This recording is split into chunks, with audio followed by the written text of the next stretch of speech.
tungkol dun sa heart ko, nagkaroon ako ng silent heart attack itong nakaraang December. I'm a pastor as a vocation. So active ako sa visitation, active ako sa pagpunta sa mga communities. Pero nung na-diagnose ako may diabetes and then yung sa heart condition ko, medyo talaga almost na affected yung health condition ko. Sa diabetes, syempre, minsan nadalas nanghihina, lumalabo ang paningin.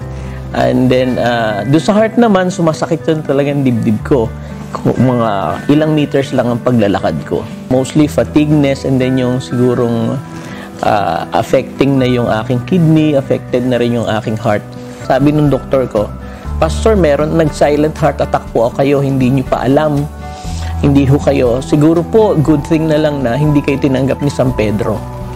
And during the time, nag-decide na kami na, sige, sasalang na rin ako sa chelation. Nagpa-check up muna kay Dr. Meds. Sinuggest niya muna sa akin yung chelation and then may IV yun. So may mga sessions siyang sinuggest din and then after that ay bibigyan niya ako rin ng sunod-sunod pang program. Yung first 2 treatment ko, nawala na yung sakit ng dibdib ko and then nakatulong na rin, medyo bumaba na yung blood sugar ko.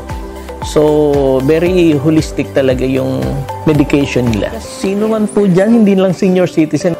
Kung wala kayong option na diagnose kayo may diabetes, may heart problem, o ano man, o cancer man, ini-invite ko yung bawat isa sa inyo dito sa Holistic International Comprehensive Care.